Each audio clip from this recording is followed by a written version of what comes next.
Watching out for you. This is Storm Team 8. The weather's nice. The road's a little bit of a mess depending on where you are. I have very little control over either, just for the record. Taking a look at temperatures now, we've got 74 in Grand Rapids. Winds are calm. That's what CM0 means. That's an abbreviation for calm and 0 miles per hour. Dew point now at 60. That's in the comfort zone. A couple days ago at this time, we had dew points up in the low and mid 70s. That's sticky. That cold front has pushed through. It feels great out there right now with all that sunshine. Storm Track Live now. Dry here across West Michigan. In fact, we wouldn't do this, but we could probably just flip the switch off on Storm Track Live for the next week because I don't see any rain coming over the next 7 or 8 days. In fact, we have to get into early September before I see the next little batch of rain coming. One place where we are monitoring Storm Track Live pretty closely here, southeastern part of the United States. This is Irene. A Category 2 hurricane. You notice how you can only see the western half of it. You can't see anything out here way over the Atlantic. This is all land-based radar systems. You can see the satellite view, which I'll show you coming up later on, but the radar view only about 200 miles offshore. One thing I want to do is take a side slice of this storm. We do this with thunderstorms across West Michigan, but we can also do this with hurricanes and show you what the three-dimensional structure of this storm looks like. So let me get out the slicing tool. Isn't that a fancy name for it? And we'll take a look at the side profile of what this hurricane looks like.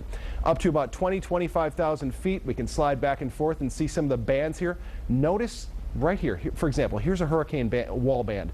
Watch as we move back and forth along that. You can see the spikes of the stronger parts of the storm with the thunderstorms, the stronger winds, and heavier rainfall. And we got a doozy coming in on the East Coast here as we move into the weekend. Beautiful here across West Michigan. And Irene's impact on West Michigan, very, very little. The only thing we'll actually do is keep the high pressure system, which means sunshine, mild weather. It's going to clog up the flow of the normal weather pattern from west to east, and we're stuck with nice weather here as we move through the weekend. That's what we have going from Irene, so we can thank her for that. Next 24 hours, quiet here.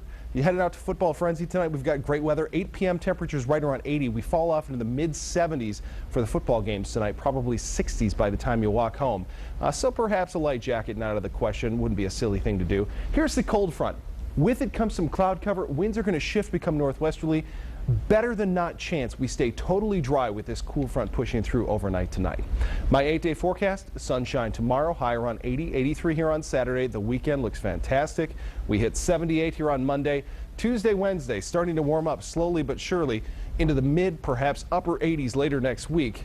I don't want to call it a heat wave, but by September standards, this is certainly a warm wave.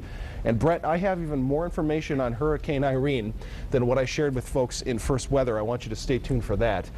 Everything that I can put at you graphically in terms of a forecast on this storm, because it's worth spending the time on, because this is going to be a serious impact storm. That'll be coming up here about 12:40 or so. Giving us the dirt on Irene, huh? Everything I have. Yeah, the real dish, the true behind-the-scenes story. What's Irene really like in person? I think you're exaggerating a little bit, but